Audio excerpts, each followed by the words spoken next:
برادران ملت اسلامی، السلام علیکم ورحمۃ اللہ وبرکاتہ۔ ماشاءاللہ بہت اچھا بیان کرتے ہیں، آئیے ہم ان کا بیان الحمد سنتے ہیں۔ للہ وکفا وسلام علی حبیبہ المصطفیٰ، اما بعد فاعوذ باللہ من الشیطان الرجیم، بسم اللہ الرحمن الرحیم۔ ان ینصرکم اللہ فلا غالب لکم وان یخذلکم فمن ذا الذی ینصرکم من بعدہ وعلی اللہ فلیتوکل المؤمنون۔ صدق اللہ مولانا العظیم۔ بارگاہ رسالت معاب صلی اللہ علیہ وسلم میں درود پاک کا ہدیہ پیش کریں۔ اللہم صلی علی سیدنا و مولانا محمد معدن الجود والکرم وآلہ واصحابہ الکرام وابنہ الکریم وبارک وسلم صلاة دائمة سرمدا ابدا۔ اللہ عز و جل قرآن عظیم میں فرماتا ہے، اگر اللہ تمہاری مدد کرے تو کوئی دوسرا غالب آ ہی نہیں سکتا۔ ان ینصرکم اللہ فلا غالب لکم، تم پر کوئی غلبہ حاصل نہیں کر سکتا اگر اللہ تمہاری مدد کرے۔ وَإِن يَخْذُلْكُمْ فَمَنْ ذَا الَّذِي يَنْصُرُكُمْ مِنْ بَعْدِهِ، اور آگے اللہ فرماتا ہے، اور اگر اللہ تمہیں چھوڑ دے یا گرا دے تو کون ہے اس کے بعد جو تمہاری مدد کرے؟ کوئی ہے جو اللہ کے علاوہ تمہاری مدد کر سکتا ہے؟ جب نہیں ہے تو پھر آگے ہونا کیا چاہیے؟ وَعَلَى اللَّهِ فَلْيَتَوَكَّلِ الْمُؤْمِنُونَ، تو مومنوں کو چاہیے کہ وہ صرف اللہ پر بھروسہ کر کے رہیں۔ فتح، نصرت، مدد، یہ سب جو چیزیں ہیں بہت سارے لوگوں کے ذہن و دماغ میں ایسے ہے کہ فوراً آ جانا چاہیے۔ اور کوئی بھی فتح ہو، کوئی بھی مدد ہو، بغیر تمہارے اسٹرگل کیے ہوئے، بغیر مصیبت اٹھائے ہوئے نہیں ملے گی۔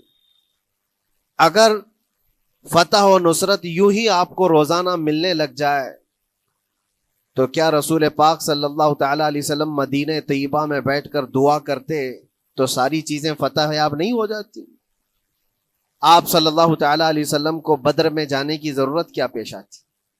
احد میں اپنے 70 جوان صحابہ کی شہادت پیش کرنے کی ضرورت کیا پیش آتی؟ اور اسی طرح سے خیبر ہو کہ حنین ہو کہ طائف ہو، کتنی جنگیں ہیں جس میں اپنی جان کی بازی لگائی صحابہ نے۔ سب سے بڑا معرکہ تو کربلا کا دیکھیں آپ، جہاں پورا کا پورا خاندان شہید ہو گیا ہے۔ تو فتح و نصرت بغیر قربانی کے اور بغیر تکلیف کے ایسی ہی آ جائے؟ آج کے زمانے میں ہم سوچ کر کے بیٹھے، ایسا نہیں ہوتا۔ اسلام زندہ ہوتا ہے ہر کربلا کے باہر، اور اللہ کی مدد آتی ہے، یہ بھی نہیں ہے کہ نہیں آئے گی۔ کچھ لوگ مایوس ہوتے ہیں، کچھ لوگ نروس ہو جاتے ہیں اور بھاگنے پر مجبور ہوتے ہیں۔ یہ امتحانات کی گھڑی ہوتی ہے۔ ایک حدیث پاک میں آپ کو بتاتا ہوں، اللہ کے نبی صلی اللہ تعالیٰ علیہ وسلم ارشاد فرماتے ہیں کہ آخر زمانے میں ایک ایسی عظیم جنگ ہوگی ایمان والوں کی اور رومیوں کے درمیان۔ کفار و مشرکین ہیں اور مسلمین ہیں۔ اس کو ملحمۃ الکبریٰ کہا گیا ہے، قیامت سے قریب ہونے والی یہ سب سے بڑی جنگ ہے۔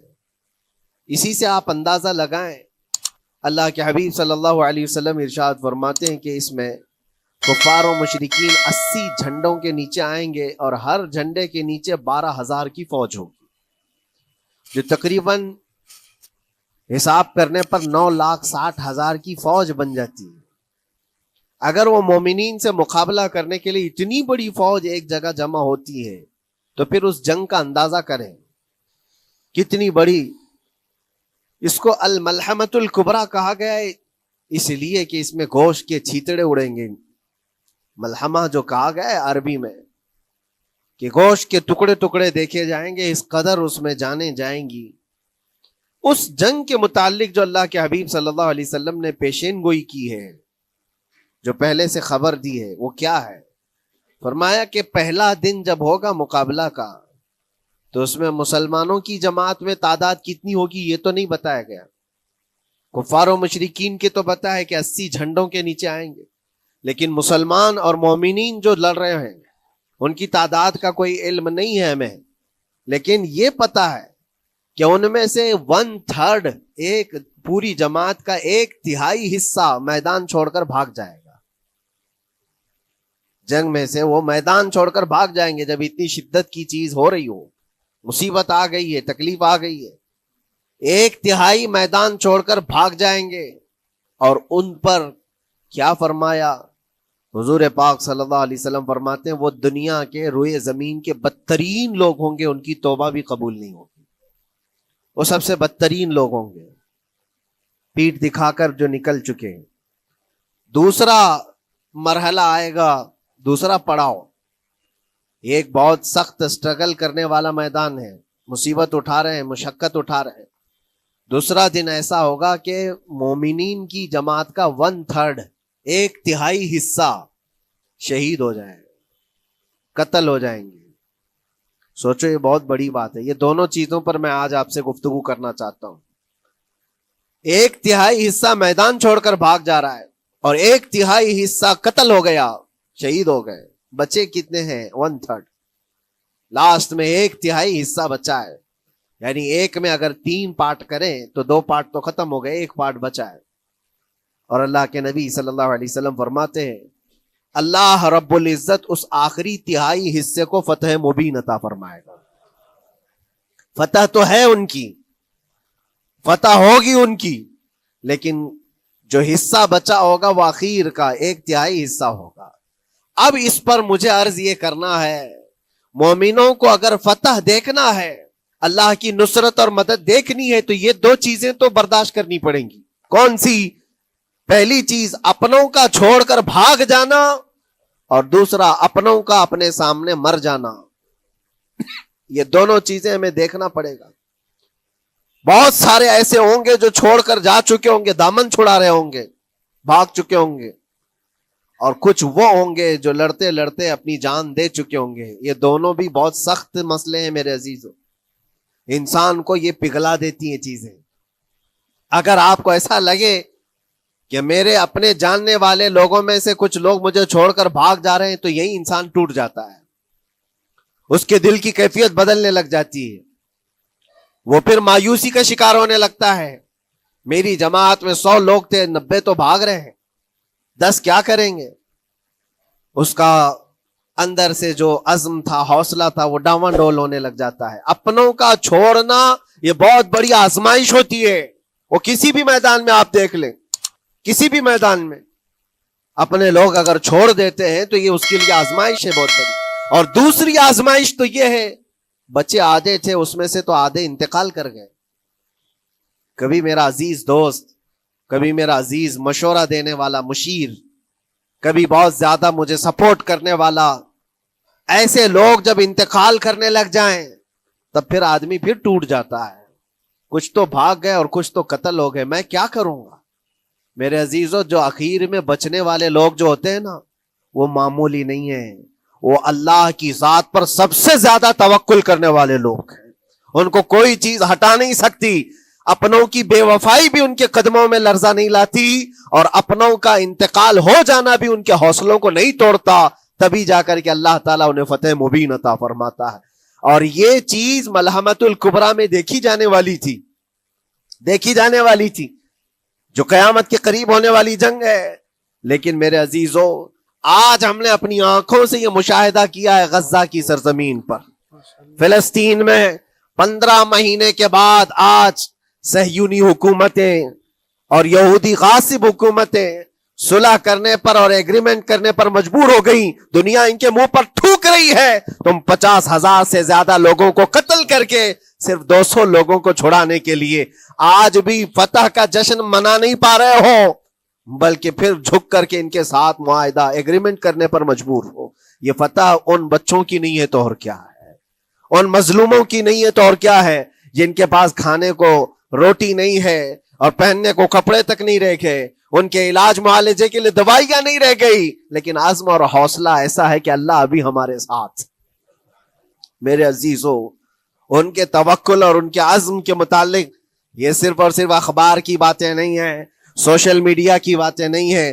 مخبر صادق رسول کریم صلی اللہ علیہ وسلم نے 1400 سال پہلے ہی بشارت دی تھی. اللہ کے نبی صلی اللہ علیہ وسلم فرماتے ہیں کہ دمشق کے ابواب یا پھر بیت المقدس کے آس پاس رہنے والوں میں ایک جماعت ہمیشہ قیامت تک ایسی رہے گی جو حق کے لیے لڑتی رہے گی.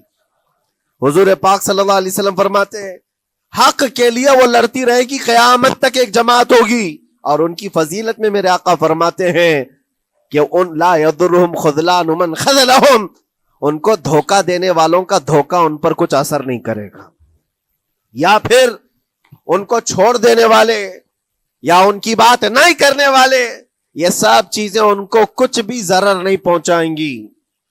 میں اس سے قبل اسی مسجد میں آپ کے پاس اس حدیث کو دہرا چکا ہوں، بیان کر چکا ہوں. اللہ کے نبی صلی اللہ علیہ وسلم فرماتے ہیں ان کو کوئی چیز نقصان نہیں پہنچائے گی، دھوکہ دینے والوں کی دھوکہ دڑی ان کا کچھ نقصان نہیں پہنچائے گی.